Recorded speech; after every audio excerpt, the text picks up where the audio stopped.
네, 나른한 오후의 동반자 310 중계석 시작합니다. 지난주 이 지하철에서 슬리퍼로 사람 막 뺨 때리고 난동 부렸던 그 노 마스크 남성 사건 기억하시죠?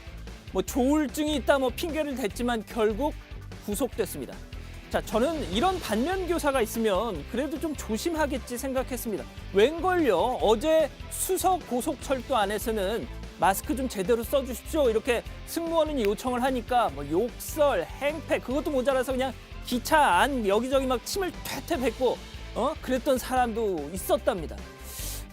도대체 무슨 심보인 걸까요? 사람들에게 막 관심 받고 싶어서 그러는 걸까요? 그 사람들도 분명 지난주에 지하철 그 슬리퍼 난동 영상 보면서 저런저런 막 하면서 혀를 끌끌 찼을 텐데 말이죠. 자, 마스크는 선택의 문제가 아닙니다. 이제 의무입니다. 특히 지하철, 버스에서 안 하면 이제 과태료입니다. 자, 그럼 오늘 준비한 현장부터 전해드리죠. 슉. 먼저 민주당 신임 대표 이낙연 자가격리 끝. 슉. 다음은 박보검 코로나 탓 비공개 군입대. 슉. 마지막 트럼프 시위대는 엉덩이 폭력배다. 이렇게 준비했습니다. 자, 지난주 금요일 시청률과 함께 310 중계석 시작하죠.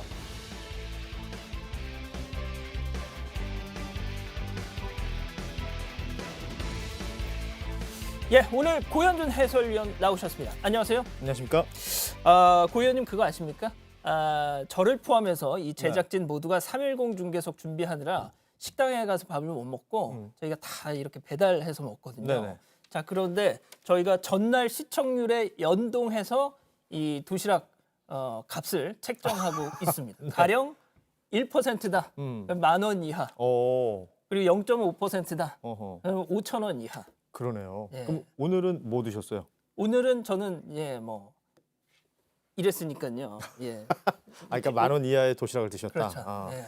뭐 내일은 또 구내식당 가셔야 될 수도 있겠는데요. 좀 비상한 각오를 해주시고 임해주셨으면 뭐 저희 좋겠습니다. 제작진들도 저한테 자기들 초밥 먹고 싶다 뭐 이런 얘기 하시는데 아하, 그렇군요. 최선을 다해보겠습니다. 이미 얘기를 전달했군요. 그렇습니다. 예. 아무튼 저희가 이렇게 배수의 진을 치고 프로그램 제작하고 있다는 거 참고하시라고 말씀드렸고요. 자, 오늘도 짧고 굵게 첫 번째 헤드라인 보시죠.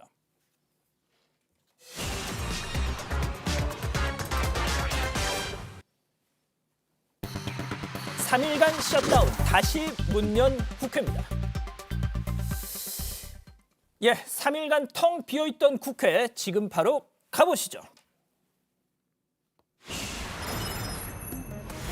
네, 어제 다시 문을 연 국회입니다. 출입자들 저 문에서 체온도 막 저렇게 꼼꼼히 재고 있고요. 자, 그리고 또 칸막이, 이 플라스틱 칸막이도 등장했다고 하는데 상임위 회의장에 말이죠. 자, 어쨌든 지금 보시는 모습입니다. 여기가 저렇게? 이제 상임위 회의장이 되는 거고요. 예. 저렇게 재단장에 상당히 분주해 보이네요.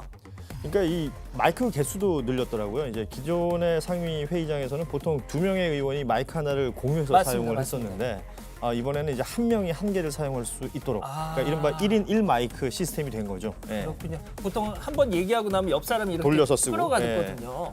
자, 본 회의장에도 비말 차단용 저렇게 칸막이를 전부 다 설치를 했네요. 뭐 저희가 이제 방송을 하면서도 보이시겠지만 여기 이렇게 저희는 뭐 한 줄이니까 옆에만 이렇게 맞습니다. 아크릴판이 있는데 국회 본회의장에서는 300석 국회의원 자리 앞, 양, 옆 모두 설치를 하고요. 그러니까 모든 의석에 또 손 소독제도 비치를 했다고 합니다. 그러네요. 원래 이 실내 50인 이상 이 집합 금지라 그렇죠. 본회의도 본회의장에 300명 넘게 들어가니까 이것도 못 열리는 거 아니냐 했는데 방역 당국에서는 이 본회의장에 대해서는 예외를 인정했다고 하더라고요. 그렇습니다. 뭐 내일 정기국회 개회식도 그래서 열리게 되는데 원래는 그 애국가 4절까지 제창을 하는데 이번에는 마스크를 착용하고 1절까지만 부른다고 합니다. 예. 자, 국회 얘기가 나온 김에 미래통합당 새 당명 지금 많이들 관심을 갖고 계시더라고요. 국민의힘입니다. 국민의힘 오늘 발표가 났는데 왠지 국민의당과도 비슷하고 강원도의 힘이라는 영화도 있었고 말이죠. 그렇죠. 네. 이름을 왜 그렇게 했는지 김종인 비대위원장 직접 얘기 들어보시죠. 위원장님 새 당명은 확정 지으셨나요? 뭐가? 새 당명은 확정 지으셨나요? 지금도 했어요? 국민의힘이라는 단어가 거론됐는데 예. 그건 안건에 올라왔었나요? 그게 무난하지 않나 이렇게 생각해. 국민이라는 그 단어 자체가 우리나라 헌법 정신에도 거의 합당하지 않나 이렇게 생각해. 근데 그 당명이 아직 정해진 건 아니지만 국민의당과 비슷한 느낌이 있는데 뭐요?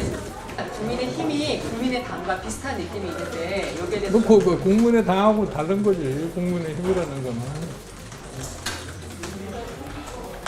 그 언론 보도를 보니까 내일 이낙연 당 대표와 만날 계획이 있으시다고 들었거든요. 누구고요? 이낙연 당 대표.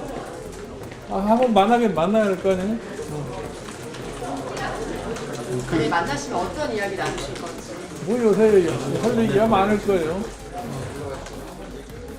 자, 지금 뭐 보셔서 아시겠지만 기자들이 질문을 한번 하면 네. 바로 답을 하는 경우가 별로 없거든요. 다시 한번 이렇게 누구 뭐라고 막 이렇게 정치인들이 저렇게 반문할 때는 생각하는 거예요. 아, 생각하고 시간을 벌기 위해서. 시간 벌고 뭔가 실수하지 않으려고. 아. 네.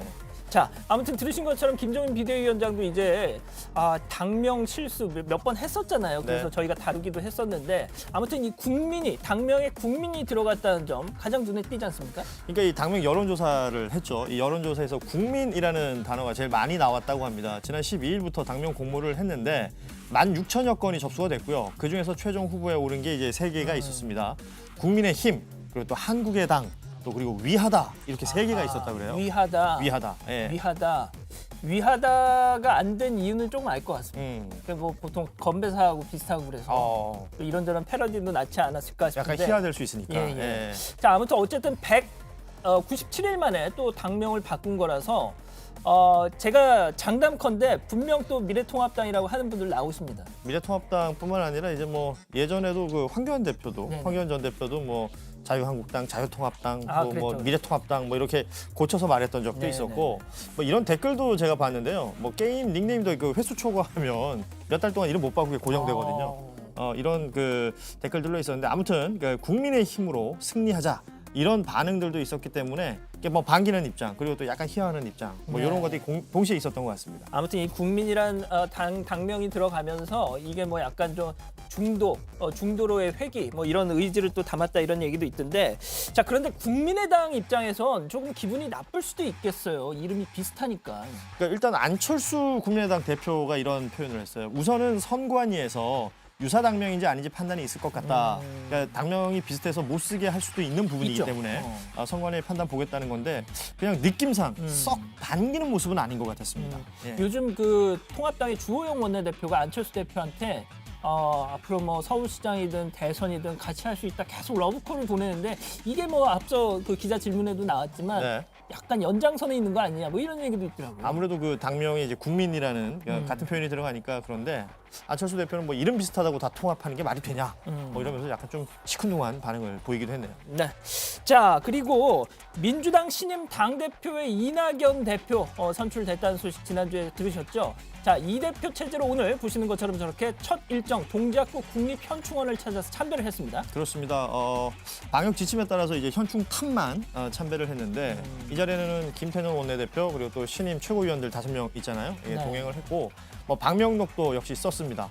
여기에 영령드리여 국민의 고통을 굽어 살피소서 국난 극복을 도와주소서 이렇게 방명록 작성까지 했습니다. 자 그리고 바로 또 당직 개편도 있었는데 사무총장의 박광원, 정책위 의장의 한정혜 의원, 수석 대변인의 최인호 의원이 선임됐다는 소식도 지금 막 들어와 있고요.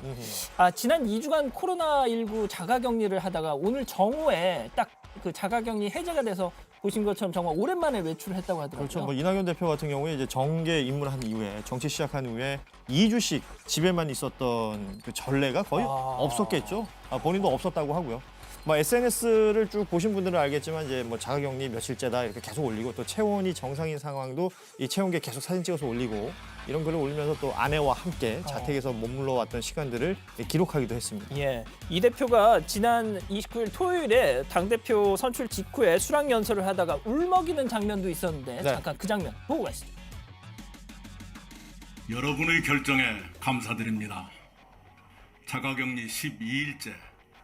몸의 건강은 좋으나 마음이 무겁습니다. 이 고통은 얼마간 더 커질 것입니다. 실업자는 늘고 여러분의 삶은 더 고달파질 것입니다. 국민 여러분과 마음을 나누며 이 고통이 하루라도 빨리 끝나도록 모든 노력을 다하겠습니다. 자, 그동안- 들으신 것처럼 여러분의 삶은 더 고달파질 것입니다 하는 대목에서 약간 울컥하는 장면이 있었는데, 자, 일단 중요한 건 여야 당대표의 어떤 궁합 같은 거 아니겠습니까? 네. 자, 김종인 비대위원장하고 워낙 인연이 좀 있다라고 했는데 38년 전인가요? 이낙연 대표가 동아일보 기자 시절에 자기에게 뭔가 특종을 줬다, 뭐 이런 얘기가 있더라고요. 그러니까 김종인 지금 비대위원장이 당시 이제 민정당 의원이었는데 전두환 정권 시절이죠. 이제 금융실명제 연기했던 그 내용들, 그 특종을 동아일보 당시에 이제 기자일 때 이낙연 당시 기자가 했었는데 그때 그 특종 소스를 김종인 의원이 줬다. 그 정도면 뭐 이미 그때부터 뭐 서로가 얼마나 친했는지 모르겠지만 신뢰하는 사이 정도는 됐었다라고 볼 수 있을 것 같아요. 그리고 뭐 아시는 것처럼 민주당 비대위원을 김종인 위원장이 한 적이 있었기 때문에 예. 그때는 뭐 당 부대표, 그렇죠. 또 원내대표 이런 일을 하면서 함께 또 인연을 쌓기도 했었죠. 예. 자, 일단 내일은 뭐 직접 만날 예정이 있다는 얘기도 있던데. 내일 오전에 정식으로 만나서 뭐 인사를 나눌 상견례. 예정이다 이렇게 알려져 있는데 또 그 자리에서 어떤 이야기가 오갈지도 관심이 집중이 됩니다. 네, 알겠습니다. 첫 번째 국회 현장은 여기서 마무리하고요.